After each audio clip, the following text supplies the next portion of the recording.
Marvel's MCU Phase 4 was quite disappointing. Not just disappointing, but in fact most of Phase 4 was just disposable garbage that does not connect with the rest of the MCU.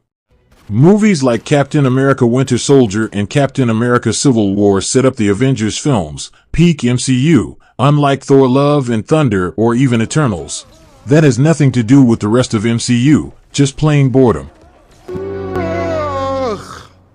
Are you done? Are you done? Now Shazam 2 is no different. It's by no means a good film. It's an okay family film, similar to Spider-Man Homecoming or even Marvel's Guardians of the Galaxy Part 1. It's a bloodless, comedy-filled, cheesy dialogue fest that doesn't have much of an impact on the rest of DC. Nothing matters! Nothing has any consequence! Now with James Gunn's light reboot of DCEU. It seems like Zachary Levi's Shazam might in fact stay behind for more adventures, which is disappointing because unlike Tom Holland of Spider-Man, Zachary Levi isn't a good actor. He plays an 18-year-old Billy Bat son, like a 5-year-old, who's had too much candy at night. Oh Skittles, I'll get to that part soon. Trust me, I hate product placements. Now let's look into the merits of Shazam Fury of the Gods over MCU Phase 4 or 5. Merit number 1, no political nonsense. Trust me when I say this Shazam 2 has no left-leaning or right-leaning story elements unlike certain other films. I mean, I know socialism is a charged word, but we could learn a lot from these... That America will never be a socialist country.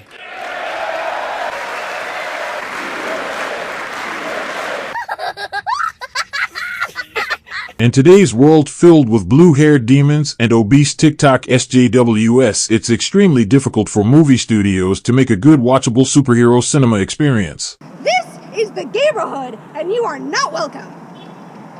That's why I need to be here.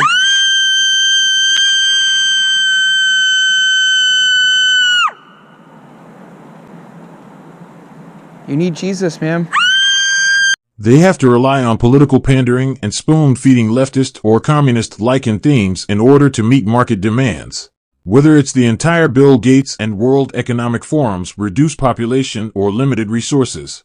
Own nothing and you will be happy themes in Avengers Infinity War. This is a bit scary. We go from less than $1 billion in 1800 and then 3, 4, 5, 6 and 7.4 billion where we are today is happening even faster. But the good news is that the faster we improve health, the faster family size goes down. Your planet was on the brink of collapse. I'm the one who stopped that. Because you murdered half the planet. A small price to pay for salvation. Would I rather be feared or loved? Easy, both. I want people to be afraid of how much they love me. Or if it's feminist girl power, she can beat up aliens, purple space gods all by herself. Lefty force-fed messages shoved into our mouths like Python swallowing an entire crocodile. Even DC has tried feminism-boosted TV shows in order to create social media chatter or increase brand appeal among young folks. Through shows like Batwoman Season 1 or the Black Empowering Batwomen from Season 2, all that cringe generated enough tweets from the left and the right on Twitter and other social media platforms. I am vengeance. It's nothing to be ashamed of. I think I'm starting to feel a bit... I wouldn't...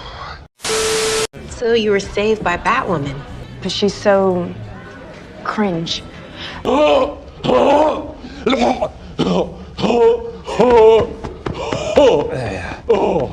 All done. Yes, there. Basically, the idea is to spend as little as possible for production and create high-volume conversations on Twitter in order to keep IPs alive in people's mind. Similar to what Sony did with their Spider-Man after Spider-Man 2 Far From Home's underwhelming theatrical performance. Sony decided to create a fake controversy that Tom Holland's Spider-Man was about to leave the MCU, and as far as I remember, every major Twitter and YouTube channel was talking about Spider-Man, which kept the brand relevant. We already knew that if you take something people love away from them, it'll make them angry. That's obvious. But what we learned is that if you then give it back to people after enough public outcry, people will feel as though they somehow contributed to what they see as a victory, which increases their personal investment. So we had a little chat with Sony and came up with the idea that they'd pretend to stop sharing the Spider-Man movie rights with us. There'd be a breakdown during contract negotiations, deafening silence during D23, rumors of possible reconciliation spattered throughout the summer until finally peace was made and Spider-Man was back where he belonged in the MCU. Shazam 2: Fury of the Gods tried its best to remain out of those cheap political games in order to create hype or chatter around the film, for better or for worse. Thinking about it now, it does seem like the film should have had some political pandering in order to create chatter and increase the box office numbers. I mean, Thor 4: Love and Thunder is much worse than Shazam 2, yet Thor 4 managed to gross around $760 million worldwide. Meanwhile, Shazam barely made $120 million worldwide, which is extremely disappointing to see since I really enjoyed the crap out this film. It's easily one of the best DC movies I've seen in a while. It's no Spider-Man No Way Home. It's by no means a perfect film, but Shazam 2 is no way as bad as Thor: Love and Thunder. No way, just no way, man. Mjolnir in the past. It's you and me now, buddy. Sorry we've been fighting lately. Do I make you horny, baby? Do I? Do I make you Randy? Yeah. Merit 2. It's a movie about family and brotherly love. In our modern civilization or woke culture, the nuclear family is seen as a threat, since nuclear families are much stable and raise intelligent children who can be a bit harder to corrupt compared to divorced single-mother households where children grow up to be man-hating. Feminists, who have no interest in a conventional family life or conventional nuclear family or even American religious values, no love for the country nor its people. These kids who grow up in single-parent households grow up into adult children who panic at the near sight of conflicting ideas or themes that mortify them and transform them into purple-haired turtles who riot on the streets and create anti-American, pro-communist propaganda pages on Twitter and TikTok in order to please their never-ending thirst for gratification from others, especially other women online and transgenders and non-binaries. Meanwhile, they hate any sight of masculine men or men in general, as they remind them of their bold fathers who left them and their entitled mothers to live on their own sad life, desperate. The end of American and Western civilization. Trump! 4 more years! 4 more years! What, try it? My photos are being made by trans! So you need a separate book and get the fuck off my campus!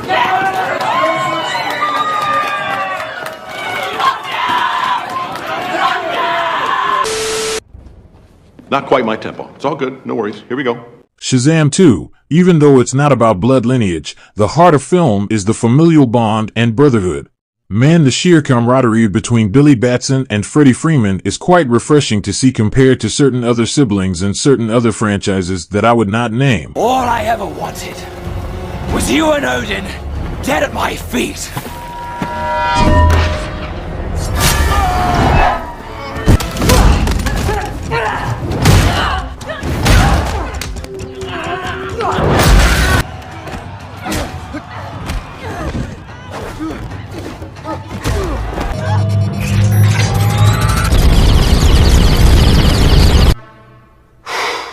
Boy, that escalated quickly.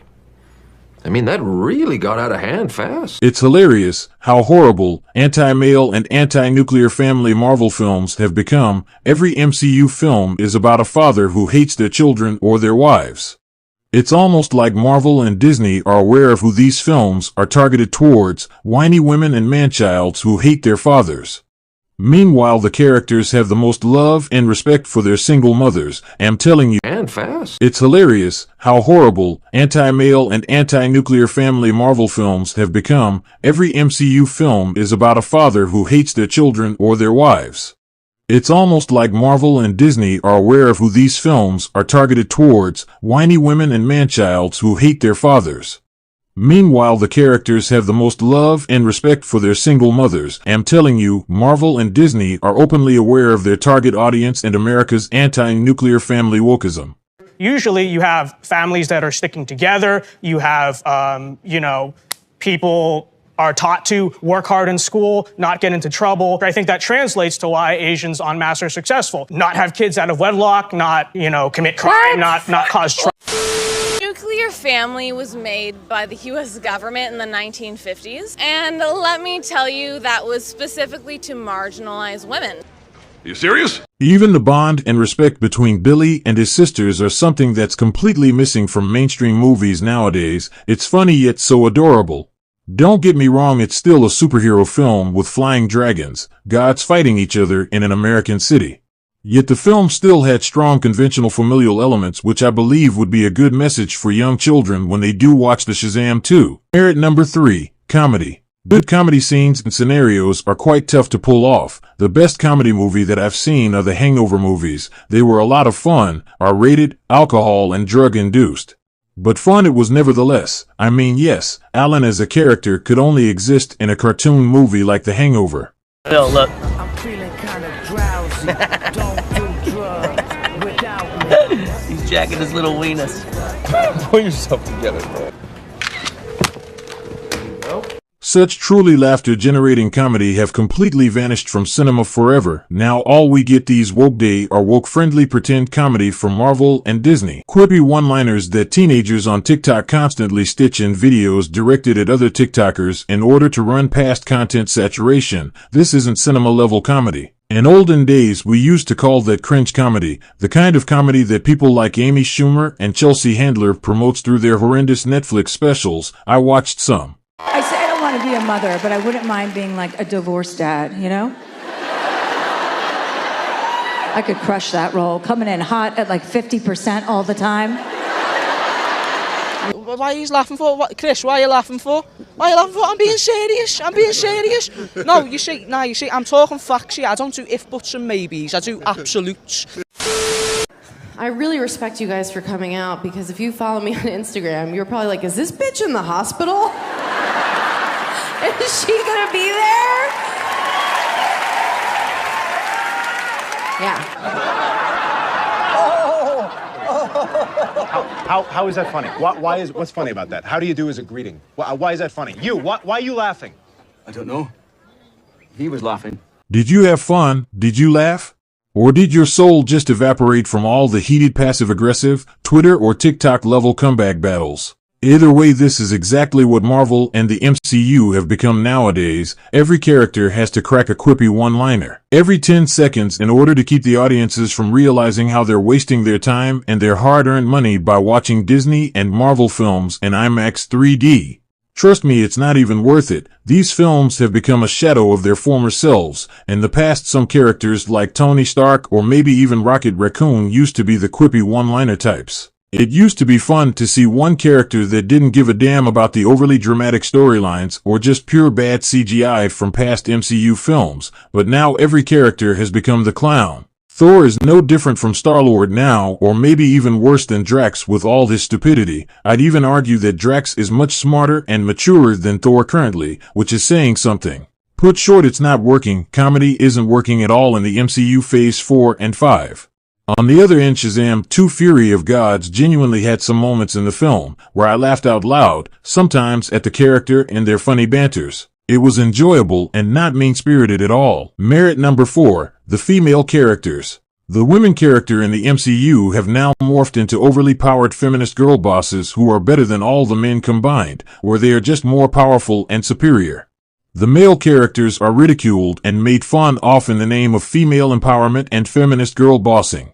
Captain Marvel and She-Hulk are basically the same Mary Sue characters, one's louder than the other, that's the only difference. And Shazam 2, to its merit, carry far more interesting and strong feminine characters with complex motivation. Anthea or Ant, played by Rachel Zegler, the youngest daughter of Atlas, who has reality-manipulating abilities, represents the good in the old gods, as soon she understood that Freddy and the other champions are children. She gave up on hurting the champions and instead became the first to help the gang, though her relationship with Freddy seemed off-putting considering she's 3,000 years old, but then so is Thor. Rachel Zegler is definitely my kinda gal, if you catch my drift. She's not just beautiful to look at, but her powers are unique, and it's something I'd like to see more of, unlike certain other characters that I am so tired of. God save us.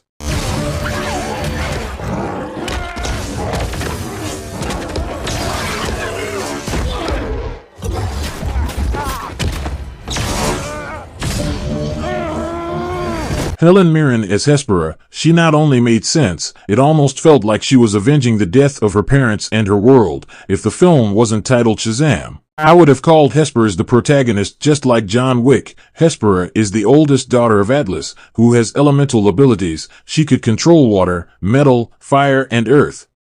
And it was done beautifully, no words. Grace Caroline Curry as Mary Marvel, Billy's mature and academically driven older foster sister. So many beautiful, hot women were in this film. I have no idea why this movie bombed. The film had so many interesting elements to it. Haha. I mean, your boobs are huge.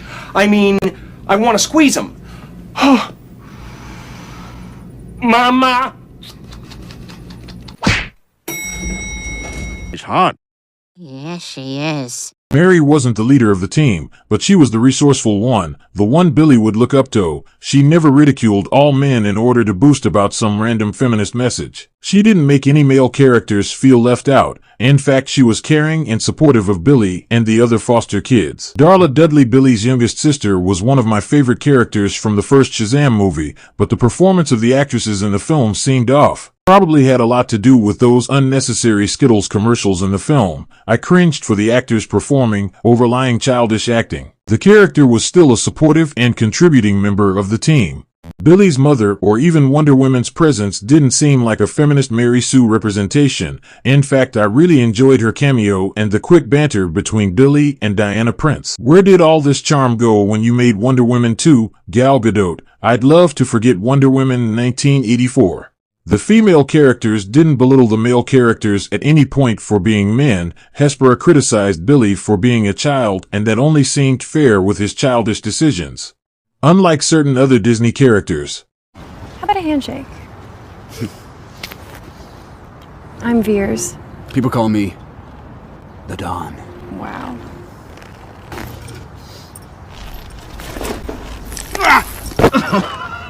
Here's a proposition for you. You're gonna give me your jacket, your helmet, and your motorcycle, and in return, I'm gonna let you keep your hand. Take it! What, no smile? Wow. Crazy. You're crazy, girl. Merit number 5, action set pieces and good CGI. No, Shazam 2 doesn't have Avatar-level CGI, but it's far better than any of the poop-filled VFX in Marvel movies since Endgame. The action scenes are much bigger and more complex than the first Shazam movie. There were a few moments in the film that reminded me of Doctor Strange Part 1. Yet they were so inventive and different. The bridge scene in the very beginning where the family has to help all the people escape. That seems like a low-level event that heroes like the Shazam family would deal with. The action scene when Freddy gets kidnapped. The heist scenes. The Hespera versus Billy and his sisters helping him out. The action scenes with all the monsters. The wooden magical dragon scenes. And finally the epic final fight between Billy and Calypso, which most definitely was my favorite out of all of them. Beautiful sequence with the night sky and Shazam's lightning powers. Just beautiful. It was perfect. Perfect. And I gotta tell you, it was perfect. Perfect. Everything, down to the last minute details. Now you compare that with Phase 4 or 5. Those fight scenes seemed bland and non-consequential. Thor fighting Gore, Eternals fighting the green monsters, Wanda killing Illuminate, or even Shang-Chi's dragon fight. Merit number 6, the acting. Helen Mirren as Hespera blew it out of the park with her meticulous and mature performance. Hespera most definitely felt like a genuine threat that could beat the Shazam family. Her shoulders must be really tired carrying the entire film. I hated the scene where she died. Her dialogue delivery was out this world. And the Oscar goes to Helen Mirren in The Queen. I've got my purse in one hand and my earring in the other. Now compare that performance with these idiots from Marvel and Disney. You think I'm a movie star? Well, I am. But I am also an Eternal. Kingo, what are you doing? Oh, that's right, fatality. The other actors, specifically the actress who played Mary Marvel, did a fantastic job. No, me supporting her has nothing to do with her massive boobs or her beautiful face or her big thighs. No sir, she got enough material to be noticeable enough. In this big film with so many characters, she was definitely memorable. Hope to see her soon. No, I meant in a film. Oh, me so horny. Me love you long time. So. Young Freddy was the best part of the first film. He carried the first movie for me. He did the same this time too. Adult Freddy did a fantastic job. I laughed at many of his moments. He's literally me, saving the hot women in trouble rather than the old people. We're the same, you know. I mean, I'd like to save Mary Marvel someday. Haha. Merit number 7, no baggages.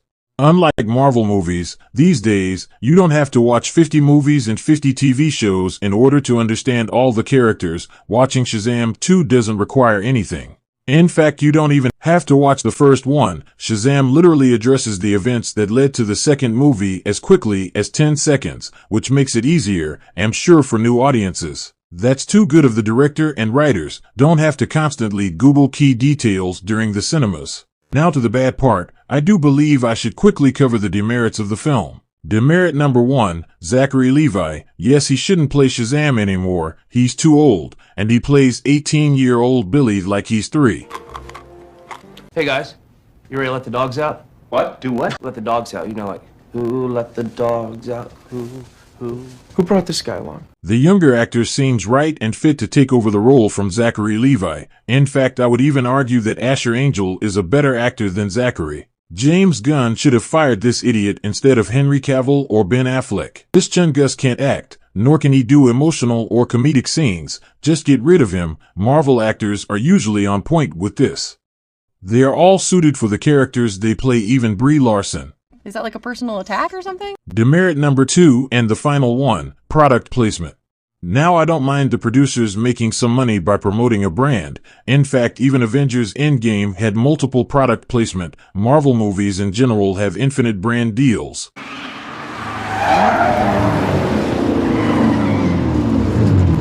The new fully electric Audi RS e-tron GT.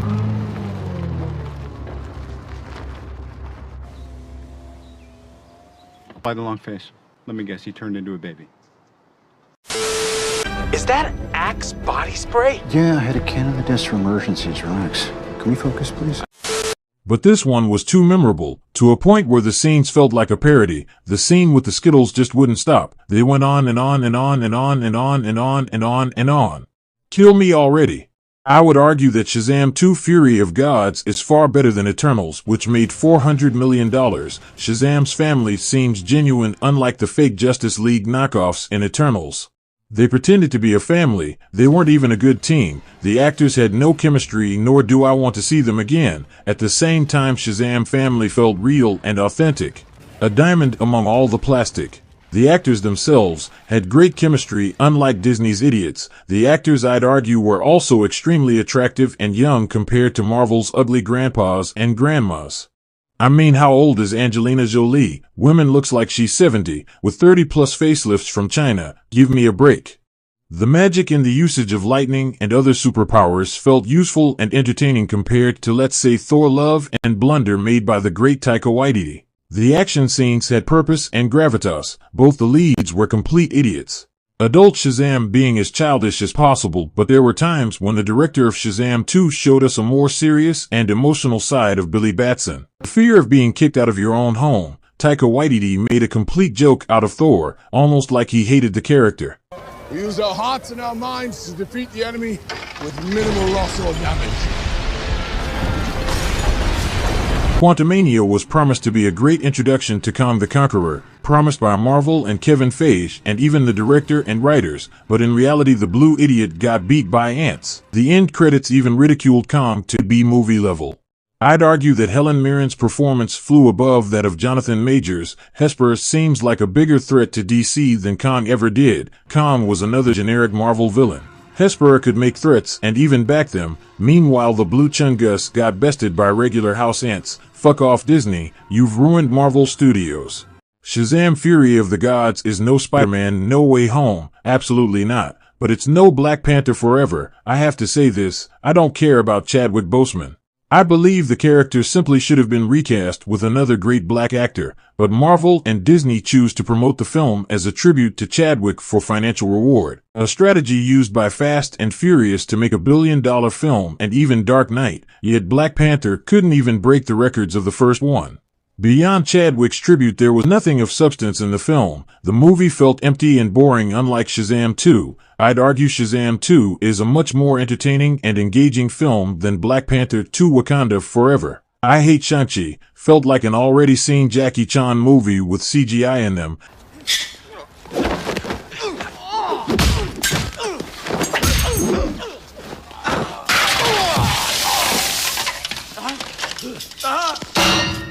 That movie was quite disappointing, the monsters towards the end of the film. The dragons specifically had no interesting dynamic, they felt unoriginal and generic. Meanwhile, the dragon in Shazam 2, Layden, was visually striking and interesting, he was menacing and ruthless. The sheer size felt epic. I do not want to talk about Black Widow, She-Hulk, or any other TV shows, all Disney, Marvel, Disney Plus TV series. I hate them with every fiber in my bones. Die and rot in hell, Disney. In conclusion, as far as I am concerned, Black Adam movie had a good opening of $68 million because Shazam Part 1 was a good movie. Because the hierarchy of power in the DC universe is about— Man, shut your bitch ass. People believe Black Adam would deliver as it's part of the same mythology and DCEU. Shazam 2's opening weekend was a disappointing $30 million because Black Adam sucked as much as Dwayne Johnson's acting skills made people feel like Shazam 2 wouldn't be worth any penny. I'd blame Black Adam and Dwayne Johnson for Shazam 2's failure, but it could also be the bad trailers that basically gave away the entire film, made it look inconsequential to the rest of DCU. What's the point of watching a movie if you've already seen the entirety of it in a 2-minute trailer? Marvel and Disney are irredeemable at this point, as they have shown no interest in slowing down the message tropes and woke algorithmic design of Marvel films and shows. All they care about is what Twitter and intellectual left-wing journalists would say about their films. Just calm down, okay? Now you're tone policing us! That makes me uncomfortable. Anything that makes me uncomfortable should be illegal. You know what? Meanwhile, director David Sandberg and DC made a family-friendly action movie with a lot of heart and love and great action set pieces. A film that does not preach anything more than a shameless Skittles advertisement. I wouldn't blame the director for it. The rest of the film is most definitely a great time. My friends, go watch and support Shazam 2 as it's now available on VOD and streaming. Like, share, and subscribe for more content. Bye-bye. Will we ever see you again? Cade Yeager, I do not know. But whenever you look to the stars, think of one of them as my soul.